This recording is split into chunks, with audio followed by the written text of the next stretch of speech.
अस्सलामुअलैकुम नाज़रीन, health with TNN में खुश आमदीद। मैं हूँ आपकी मेज़बान ज़ुनैरा। जी नाज़रीन, आज हम बात करेंगे यूरोलॉजी के हवाले से। जैसे कि आप लोग जानते हैं कि गुर्दे और मसाने के मसाइल बहुत बढ़ गए हैं लोगों में।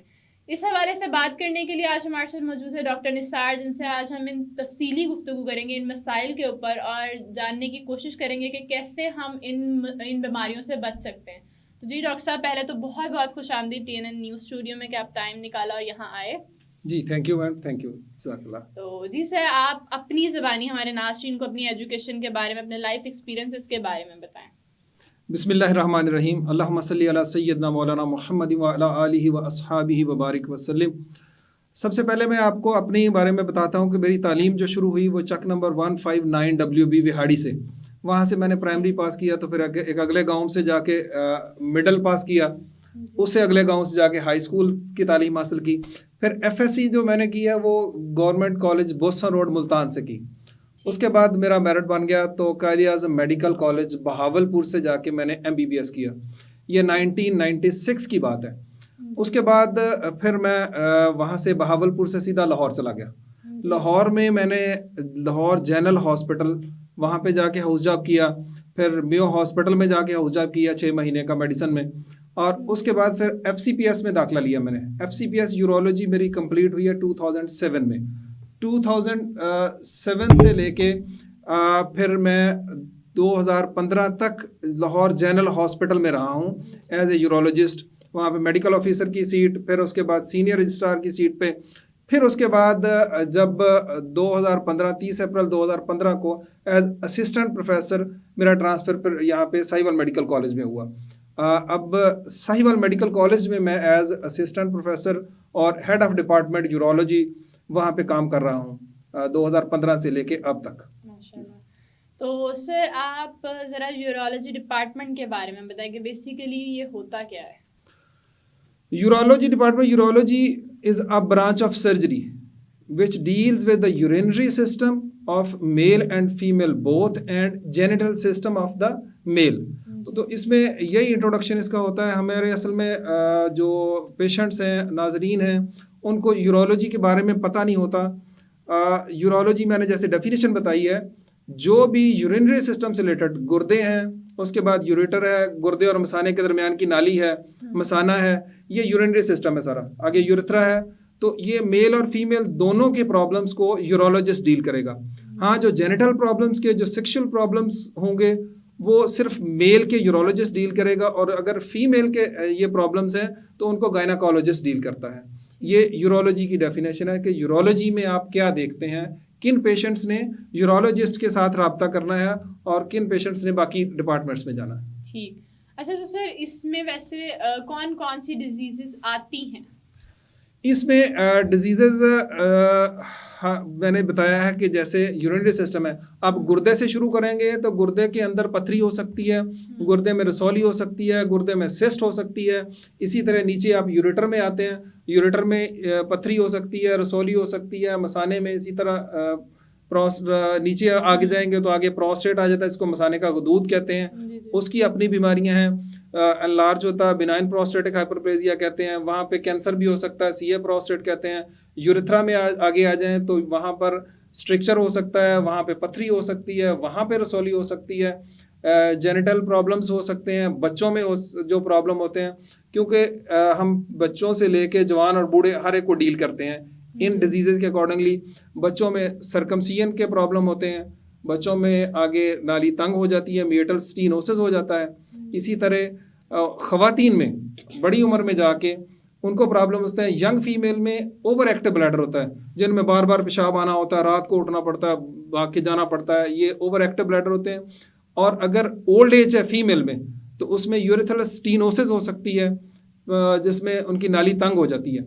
वो उनके प्रॉब्लम्स होते हैं फीमेल में, मेल में, इसी तरह ये प्रॉब्लम्स आगे चलते रहते हैं। ठीक। अच्छा सर, जो आजकल के लोग हैं बहुत कंफ्यूज होते हैं यूरोलॉजी और नेफ्रोलॉजी में। तो ये बेसिकली मतलब बहुत ज़्यादा मिलती जुलती फील्ड हैं, तो आप इनके बारे में, इन दोनों फील्ड्स को ज़रा थोड़ा सा एग्जैगरेट करें कि इसमें क्या डिफरेंस होता है।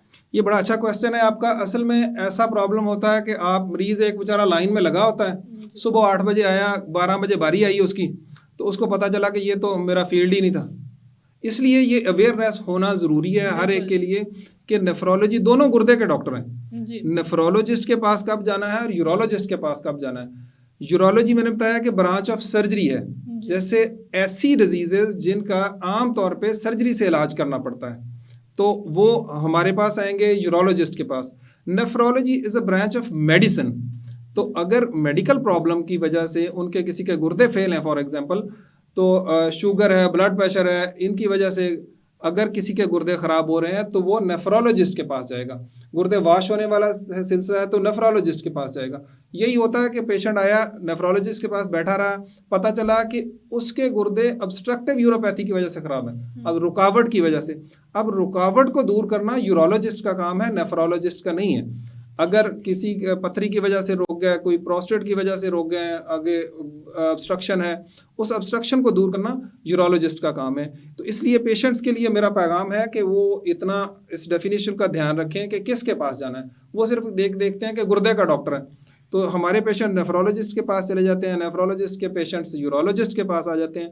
प्रॉब्लम दोनों को होता है कि वेट बेचारे करते रहते हैं, बारी आती है तो पता चलता है अब दोबारा अगले बंदे का जाके वेट करना है। तो इसलिए ये दोनों का ये डिफरेंस है कि वो ब्रांच ऑफ मेडिसिन है तो ये ब्रांच ऑफ सर्जरी है। ठीक ठीक, बहुत अच्छा आपने एक्सप्लेन किया। अच्छा तो डॉक्टर साहब यहाँ पे एक जो है क्वेश्चन जो है राइज होता है मोस्टली जो यूरोलॉजी में जैसे आप बता रहे हैं, तो यहाँ पे एक प्रॉब्लम आती है मसाने के गदूद से रेलिवेंट। तो बेसिकली वो क्या होती है, उसकी क्या रीज़न होती है कि क्यों वो गदूद बन जाती हैं, तो ये बताइएगा। गदूद जो जिसको हम प्रोस्टेट कह रहे हैं, प्रोस्टेट एक ऐसा ऑर्गन है जो रिप्रोडक्टिव ऑर्गन है, हर मेल में होता है। जो बच्चा पैदा होगा उसके अंदर प्रोस्टेट मौजूद होगा। मसाने का गदूद जिसको कहते हैं वो उसकी ज़रूरत है, वो इसका रिप्रोडक्टिव ऑर्गन है, उसमें से सिक्रीशंस निकलती हैं, मौजूद होता है। लेकिन 50 साल की उम्र के बाद ये बढ़ना शुरू हो जाता है। उसकी एग्जैक्ट काज तो कहीं किताबों में लिखी नहीं हुई, लेकिन उसमें चेंजेस आती हैं, हार्मोनल चेंजेस आती हैं, एज के साथ चेंजेस आती हैं, तो उस डिफरेंस की वजह से उसका साइज़ बढ़ना शुरू हो जाता है। वो चूँकि मसाने के जस्ट मुंह के ऊपर उसकी नेक के आगे मौजूद होता है, तो जब उसका साइज़ बढ़ता है तो उस नाली को तंग कर देता है। उसकी वजह से जो पेशाब की तकालीफ शुरू हो जाती हैं मरीज़ को, वो उन तकालीफ की वजह से फिर उसको आगे हम देखते हैं कि ये प्रोस्टेट के क्या प्रॉब्लम हुए हैं, ये बड़ा है तो किस तरह बड़ा है, क्या इसका बिनाइन है या आगे इसका कोई कैंसर का प्रॉब्लम है। उसको हम उसकी सारी अलामात देखते हैं, पेशेंट आता है उसको एग्जामिन करते हैं और उसके बाद उसकी इन्वेस्टिगेशंस करवा के फिर हम उसको तशखीस करते हैं कि अब इसका इलाज क्या करना है। ये मतलब मसाने की गदूद का जो प्रोस्टेट है मौजूद हर एक में होता है। बड़े इंटरेस्टिंग क्वेश्चन होते हैं आके जी डॉक्टर साहब ये गदूद ख़त्म हो जाएगी, ये गदूद मेरे अंदर आ कैसे गई है। तो ये ऐसा नहीं होता, एक्चुअली गदूद हर एक में मौजूद होती है। हर बच्चा जो पैदा होता है मेल बच्चा, तो उसमें प्रोस्टेट ज़रूरी होता है। तो उसका जो बढ़ना है फिर उसकी अलामात हैं, उसकी वजह से जो प्रॉब्लम्स थे उनको फिर आगे डील करते हैं। तो एक इंसान को कब पता लगता है कि मुझे अब ये प्रॉब्लम हो गई है और मतलब उसकी क्या मतलब अलामात है ये वो जैसे मैंने बताया कि आम तौर पे 50 साल की उम्र के बाद ये गदूद बढ़ना शुरू होता है। सिर्फ 10% लोग ऐसे हैं जिनमें 40 साल के बाद बढ़ जाता है।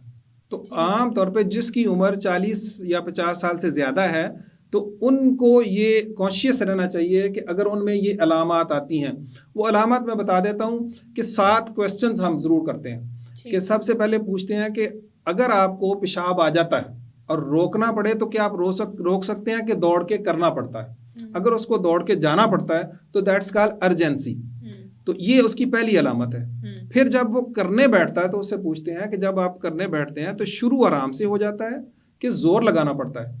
अगर जोर लगाना पड़ता तो इसका मतलब आगे कोई ऑब्स्ट्रक्शन है, स्ट्रेनिंग इसको कहते हैं।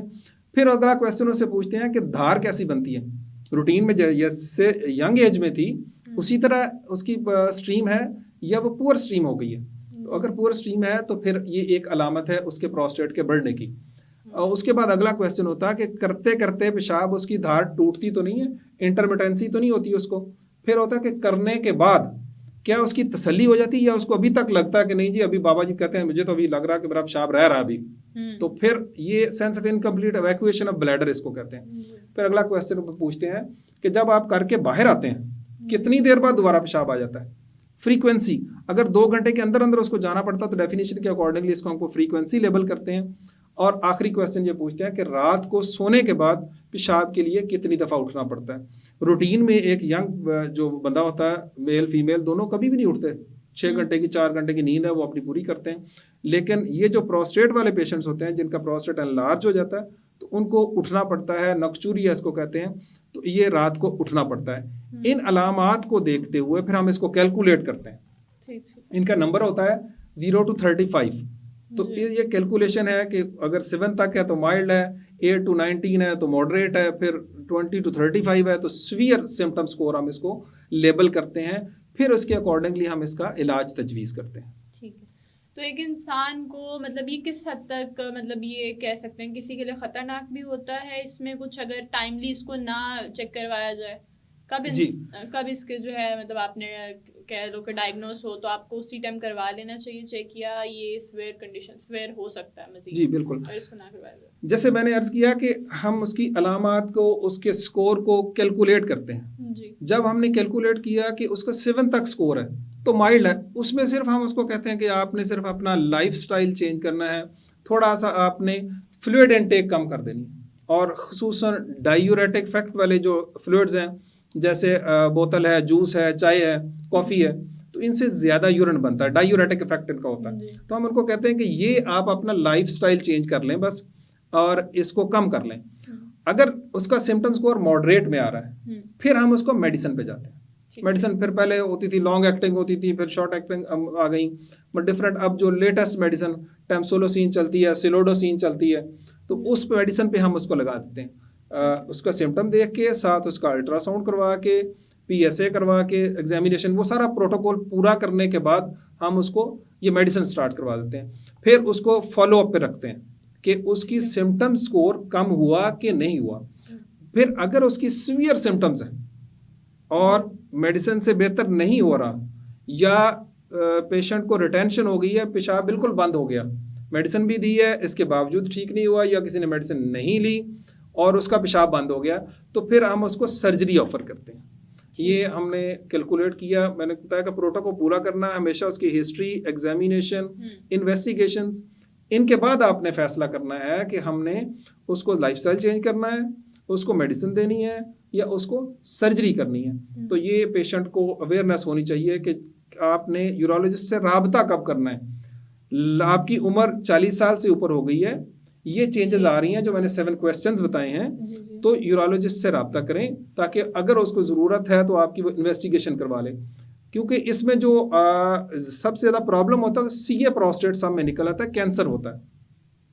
ये खुद जो बजाते खुद प्रोस्टेट जो शुरू से बिनाइन होगा वो नहीं ट्रांसफार्म हो जाता, या अगर उसको कैंसर डेवलप हो गया उसको अर्ली डिटेक्शन होनी चाहिए, उसका अर्ली इलाज होना चाहिए, क्योंकि जो अर्ली स्टेज में इलाज होगा वो बड़ी आसानी से हो जाएगा, और अगर स्टेज उसकी बढ़ जाती है तो ये मुश्किल हो जाएगा उसका इलाज करना। उसकी जो अगले है कीमोथेरेपी है या रेडियोथेरेपी है वो फिर बड़े प्रॉब्लम होते हैं। तो इसलिए इमीडिएटली जब आपकी लाइफ स्टाइल में चेंजेस आते हैं, यूरिनरी कंप्लेंट्स आती हैं, तो यूरोलॉजिस्ट से रब्ता कीजिए जी। अच्छा, तो जो छोटे बच्चे होते हैं जैसे कि जो भी मतलब कुछ एज मतलब कुछ मंथ्स के होते हैं जो बोल के बता नहीं सकते, अगर उनमें ये प्रॉब्लम क्रिएट हो जाए तो ऐसे पेशेंट्स को कैसे आप लोग डील करते हो?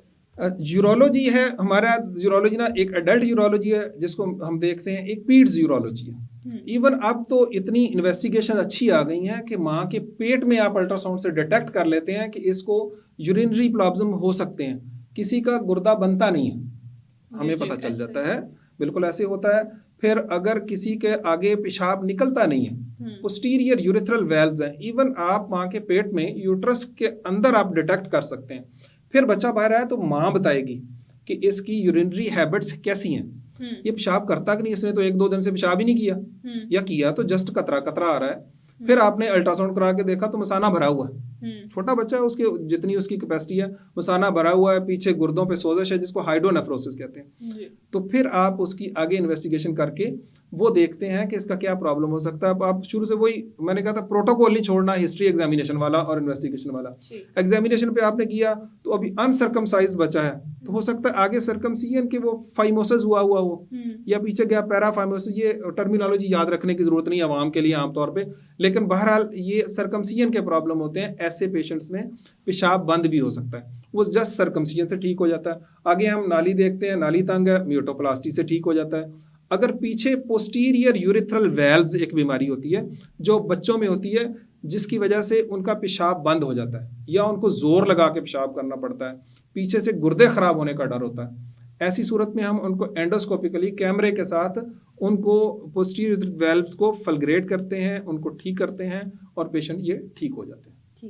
तो जी नाज़रीन, इस टाइम एक ब्रेक का वक्त हुआ जाता है, तो वापस आते हैं और डॉक्टर साहब से मज़ीद तफसीलात जानेंगे, मज़ीद सवालात करेंगे। तब तक के लिए जुड़े रहिए।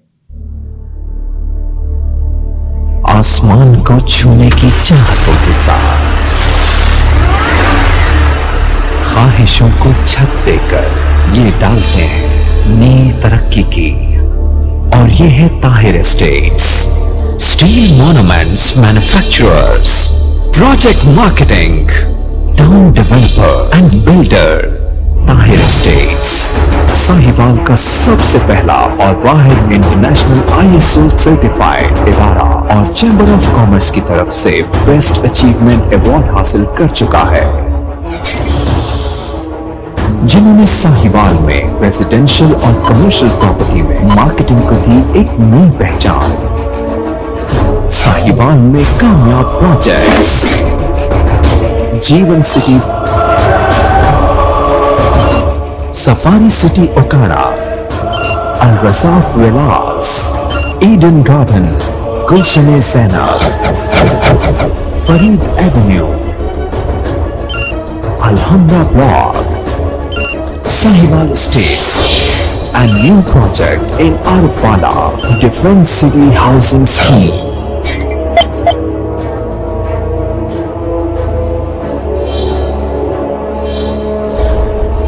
The largest marketing network in real estate.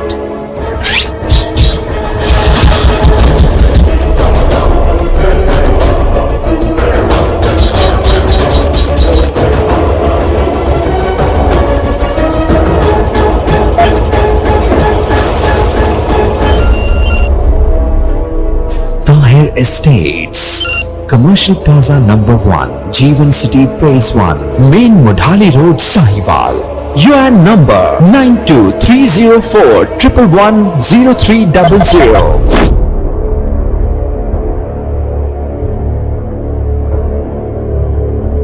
जी नाज़रीन, वेलकम बैक। हम डॉक्टर साहब से बात कर रहे थे मसाइल के ऊपर, तो वहीं से कंटिन्यू करते हैं। जी डॉक्टर साहब, नेक्स्ट सवाल जो मैं आपसे करने जा रही हूँ वो ये है कि जो मतलब यूरिनरी डिजीज़ हैं, ये सारी किस जेंडर में ज़्यादा पाई जाती हैं? बच्चों में इसकी ज़्यादा है, मेल में या फीमेल में, किस में ज़्यादा होती है और उसकी रीज़न? ये हर जेंडर और हर एज में यूरिनरी प्रॉब्लम्स होते हैं और हर प्रॉब्लम डिफरेंट होगा। जैसे हम एग्जांपल दे रहे थे कि सर्कमसिजन का प्रॉब्लम होगा तो बच्चों में ज़ाहिर होगा, बच्चों में पोस्टीरियर वेल्व होगा तो बच्चों में होगा, रिफ्लक्स होता है बच्चों में होता है।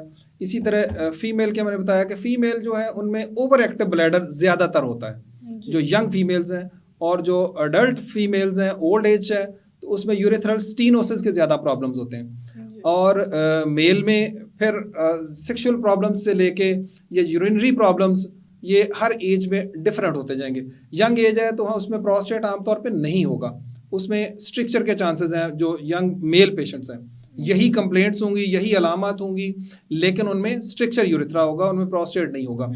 इसी तरह न्यूरोजेनिक ब्लैडर्स हो सकते हैं, किसी को बंदा गिरा है, कमर में चोट लगी है, क्योंकि वहाँ पे कंट्रोल होता है एक्चुअली मसाने का, तो वो अगर ख़राब हो गया तो न्यूरोजेनिक ब्लैडर हो जाएगा। इसी तरह ओल्ड एज में डिफरेंट बीमारियाँ होंगी। तो जो आपका क्वेश्चन था कि किस एज में, हर एज में डिफरेंट बीमारियाँ डिफरेंट लोगों में हो सकती हैं। ठीक, अच्छा, तो ये जो बीमारी है स्पेसिफिकली ये किस स्टेज पे जाके इसका ऑपरेट करवाना चाहिए? हम प्रोस्टेट की बात कर रहे थे, एनलार्ज प्रोस्टेट। मैंने जैसे बताया था कि प्रोस्टेट ग्लैंड तो हर एक मर्द में मौजूद है, लेकिन कब इसका ऑपरेशन करना चाहिए। जी। अब 40 साल की उम्र हो गई है, 50 साल की उम्र हो गई है, अलामात से आ गए हैं, हर एक के ऑपरेशन की ज़रूरत नहीं होगी। इसके लिए कुछ एब्सोल्यूट इंडिकेशंस होती हैं कि बस अब ऑपरेशन ही होना है। तो कुछ रिलेटिव इंडिकेशंस होती हैं कि करना है या नहीं करना, 50-50 है। तो एब्सोल्यूट इंडिकेशंस में है कि प्रोस्टेट की वजह से अगर उसके अंदर साथ कोई मसाने में स्टोन बन गया तो फिर हर सूरत में वो ऑपरेशन करना ही करना है। प्रोस्टेट है और उसकी वजह से बार बार उसको रिटेंशन हो रही है, रिफ्रैक्टरी रिटेंशन है कि मेडिसिन से ठीक नहीं हो रहा, नाली निकालते हैं तो फिर पेशाब बंद हो जाता है, फिर नाली लगानी पड़ती है। तो ऐसी सूरत में उसको फिर ऑपरेट करते हैं। अगर प्रोस्टेट की वजह से उसको बार बार इन्फेक्शन हो रहा है तो फिर हम ऑपरेट करते हैं। प्रोस्टेट की वजह से ब्लीडिंग हो रही है, हीमाचूरिया हो रहा है, तो फिर उसको ऑपरेट करते हैं। ये चंद एब्सोल्यूट इंडिकेशंस हैं। अगर प्रोस्टेट है बढ़ा हुआ, पीछे गुर्दों पे इफेक्ट पड़ा है, गुर्दे फेल होना शुरू हो गए हैं प्रोस्टेट की वजह से, फिर ऑपरेट करना है। तो ये एब्सोल्यूट इंडिकेशंस थी। कुछ रिलेटिव इंडिकेशंस हैं कि ठीक है जी, हमने जैसे बताया था कि पहले हमने कैलकुलेट किया, सीवियर सिम्टम स्कोर है, पेशेंट की चॉइस है, पेशेंट नहीं जाना चाहता मेडिसिन, पेशेंट के लिए मेडिसिन लेना मुश्किल है, पेशेंट फॉलो अप करना उसके लिए मुश्किल है, ऐसी जगह रहता है। तो ऐसी सूरत में और हमने अल्ट्रासाउंड कराया तो उसके अंदर पेशाब करने के बाद जो पोस्ट वाइड रेजिडुअल यूरिन है वो ज़्यादा रह रहा है। तो ऐसी सूरत में फिर हम उसको ऑपरेशन की ऑफर कर देते हैं और हम उसका ऑपरेट करते हैं। ये इंडिकेशंस होती हैं एब्सोल्यूट और रिलेटिव इंडिकेशन। अदरवाइज हम जो बाकी इंडिकेशंस हैं उसमें फिर हम मेडिसिन से उसको ट्रीट करते हैं। अच्छा, तो इसका जो ऑपरेट है वो कितनी टाइप्स का होता है, किस किस तरीके से इसका ऑपरेट हो सकता है? जी, जो प्रोस्टेट है, प्रोस्टेट का ऑपरेशन हम एंडोस्कोपिकली कर सकते हैं, ओपन कर सकते हैं। फिर एंडोस्कोपिकली के आगे टाइप्स हैं कि हम TURP करते हैं, transurethral resection of prostate करते हैं, या हम उसको लेज़र के साथ करते हैं, अब्लेट करते हैं। फिर TUIP जस्ट अगर छोटा प्रोस्टेट है तो एक हम उसको इंसिजन देते हैं, ये हो सकता है। एंडोस्कोपिकली ये वाले प्रोसीजर हो सकते हैं। और ओपन प्रोसीजर होते हैं। उसके फिर आगे 3 टाइप्स हैं कि कहाँ से अप्रोच करते हैं। आप मसाने के अंदर से कर रहे हैं, रेट्रोप्यूबिक कर रहे हैं, वो एक 3 टाइप्स हैं आगे, ओपन और एंडोस्कोपिक प्लस लेज़र। ये वाले प्रोसीजर्स हैं जो हम उनको ऑफर कर सकते हैं। फिर हम उसकी अवेलेबिलिटी पे डिपेंड करता है कौन सा प्रोसीजर करना है। हमने हमारे पास एक चीज़ अवेलेबल ही नहीं है तो हम कर नहीं सकेंगे, या उसकी सेफ्टी किसकी ज़्यादा वो करते हैं। ठीक। अच्छा, तो जैसे आपने भी बताया, तो क्या ये ऑपरेट्स बच्चों के लिए भी हैं? बच्चों को अगर कोई स्वेयर मसला हो जाए तो उनके भी सेम ये चीज़ें, या उनको किसी और तरीके से कवर किया जाता है? अच्छा, ये अगर हम स्पेसिफिक डिजीज़ की बात करें तो जैसे मैंने पहले अर्ज़ किया था कि ये बच्चों में तो होता नहीं प्रोस्टेट एनलार्ज, ठीक है, तो इसलिए बच्चों में तो इस ऑपरेशन की ज़रूरत है ही नहीं। लेकिन बच्चों का पेशाब बंद हुआ, अब जो मैंने पहले बात की थी कि अगर उनको पोस्टीरियर यूरेथ्रल वेल्व्स हैं तो वो बिल्कुल एंडोस्कोपिकली मौजूद हैं। हमारे पास पीड्स यूरोलॉजी के छोटे इंस्ट्रूमेंट्स होते हैं, छोटा कैमरा होता है जिसके ज़रिए हम उसको देख के एंडोस्कोपिकली कैमरे के साथ ऑपरेट कर लेते हैं, जिसमें चीरे की ज़रूरत नहीं होती। एंडोस्कोपिक उनको भी ऑफ़र की जाती है। कुछ बीमारियां ऐसी हैं जिसमें ओपन करना ज़रूरी होगा। मसाने में उनके पथरी बन गई है तो छोटा मसाने की पथरी का छोटा इंस्ट्रूमेंट नहीं होता, उसके लिए हमें करना पड़ता, ओपन करना पड़ता। ठीक ठीक। अच्छा, तो सर यहाँ पे एक मिथ भी बनी हुई है लोगों के माइंड में कि जो ये कैमरे से ऑपरेट किया जा रहा होता है इसमें हदूद रह जाती हैं, जबकि जो चीरे वाला होता है वो सही रहता है। तो क्या इसमें कोई सच्चाई है कि ये सिर्फ एक मिथ ही बनी हुई है? जी मैम, ये एक मिथ है। इसकी वजूहात, इसके पीछे 2 लोग हैं जी। एक हमारे जूनियर सर्जन्स, यूरोलॉजिस्ट, और दूसरे पेशेंट टू पेशेंट जो बात एक फैल जाती है, या जनरल सर्जन को ऐसी बात कर देते हैं। ये मैं हर एक की बात नहीं कर रहा, अब हर एक की इंटेंशन डिफरेंट हो सकती है। वो उसमें वजह ये होती है कि वो समझते हैं कि जब आपने ओपन करके किया तो आपके सामने को दूध पड़ा है जी। आपने उठाया, पूरा निकाल दिया। जब आप कैमरे से कर रहे हैं तो आप पता नहीं, कैमरे से आपको नज़र नहीं आ रहा। हालांकि ये उलट है। जब ओपन करते हैं तो ओपन आम तौर पे ट्रांसवेजाइकल करते हैं, मसाना खोलते हैं और एक फिंगर के साथ आगे से आप प्रोस्टेट निकाल रहे होते हैं। प्रोस्टेट आपको नज़र नहीं आ रहा होता, जस्ट आप फील करके निकाल रहे होते हैं। जबकि एंडोस्कोपिकली आपको सारा सामने नज़र आ रहा होता है, कैमरे के ऊपर नज़र आता है, कैमरा स्क्रीन के साथ अटैच होता है। वहाँ आप खुद देखें, पेशेंट देखें, अटेंडेंट देखें, आपके स्टूडेंट्स देखें, ये सारे के सारे उसको देख के निकाला जा सकता है। और ये इसके बेहतरीन रिजल्ट होते हैं एंडोस्कोपी के।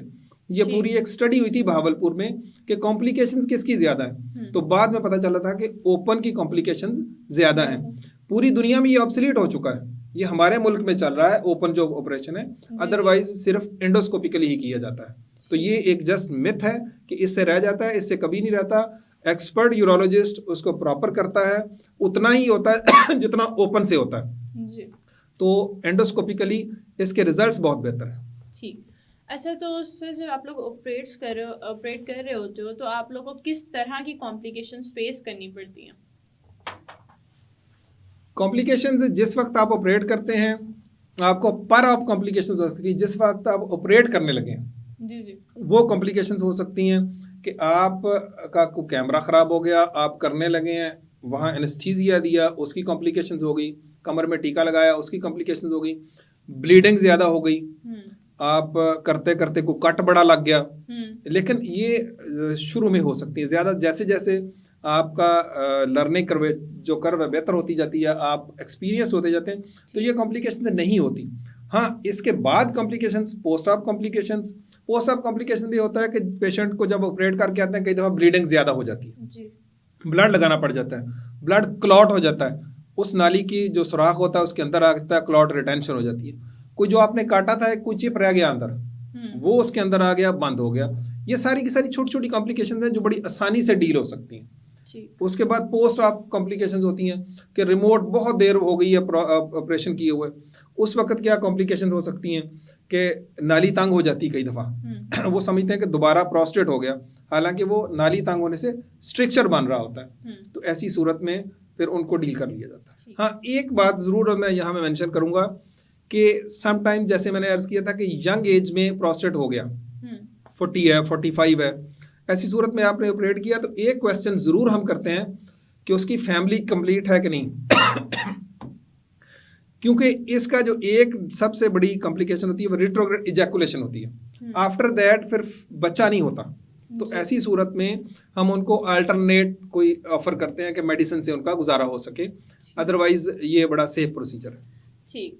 अच्छा, तो डॉक्टर साहब यहाँ पे ये बात कि मतलब लोग ऑपरेशन करवाते हुए डरते हैं कि उसके बाद पता नहीं कितने टाइम तक हमें जो है मेडिकेशन करनी पड़ेगी, कब तक हम सही से वर्क नहीं कर सकेंगे। तो अब इस प्रोसीजर के बारे में बताएंगे, ऑपरेट के बाद कितनी देर तक मेडिकेशन को जारी रखना चाहिए और क्या एहतियाती तदाबीर लेनी चाहिए?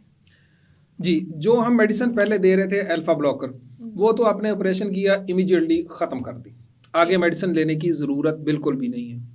इसमें थर्ड पोस्ट आपने तीसरे दिन आप फोलीज जो नाली है पेशाब की वो आउट कर देते हैं, तो उससे पेशाब बिल्कुल नॉर्मल आता है, किसी मेडिसिन की ज़रूरत नहीं है। जस्ट आप किसी भी सर्जरी में जो एंटीबायोटिक दे रहते हैं प्रोफिलैक्टिकली कि कहीं कोई इन्फेक्शन ना हो जाए, वो रूटीन में 1 दिन 2 दिन या मैक्सिमम 3-4 दिन बस देते हैं, बस उसके अलावा किसी मेडिसिन की ज़रूरत नहीं होती। अच्छा, तो डॉक्टर साहब कोई एक मैसेज जो आप नाजरीन को देना चाह रहे हो, लोगों को, डॉक्टर्स को इस फील्ड के हवाले से, या जो लोग ऑपरेट से डरते हैं या किसी भी चीज़ के हवाले से, तो आप काइंडली दे सकते हैं। सबसे पहले मैं मैसेज दूंगा डॉक्टर्स को जब अपनी डॉक्टरी की चेयर पे बैठे होते हैं, वो जो बात करते हैं उसको पेशेंट बड़े ध्यान से सुनता है और उस पर अमल करता है। तो मेरा सबके लिए पैगाम है कि जब आप चेयर पे बैठे हों बड़ी जिम्मेदारी के साथ कोई बयान दें। कल मैं बैठा हुआ तो एक पेशेंट बड़ा, उसका जो वालिद है बच्चे का, बड़ा परेशानी में उसके वालिदैन आए कि डॉक्टर साहब अल्ट्रासाउंड वाले डॉक्टर ने हमें कहा है कि जी इसके गुर्दों में पानी पड़ गया है। तो गुर्दों का काम और है क्या, गुर्दों से पेशाब ने बनना है, निकल के आगे आना है। तो इसलिए मैंने अर्ज़ की कि ऐसे कभी भी कोई ऐसा बयान जारी ना करें अगले बंदे पे क्या गुजरती है। तो आप बड़ी जिम्मेदारी के साथ जो भी करना है, एडवाइस करना है, एक्सपर्ट तरीके से अपने फील्ड के अंदर रहते हुए उसको एडवाइस करें। ये मेरा डॉक्टर्स के लिए पैगाम है। और आवाम के लिए ये है कि आप कोशिश करें कि जब आपको कोई प्रॉब्लम होता है सेल्फ मेडिकेशन से परहेज़ करें, सादा ज़िंदगी गुजारें और अल्लाह ताला के अहकामात पे अमल करते हुए ज़िंदगी गुजारें। इंशाल्लाह कोई प्रॉब्लम नहीं होगा। जज़ाकल्लाह।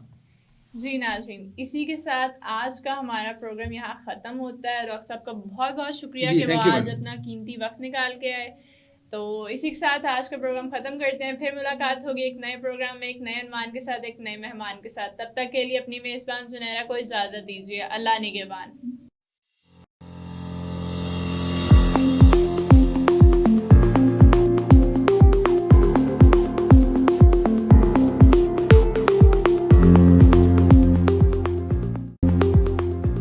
अस्सलाम वालेकुम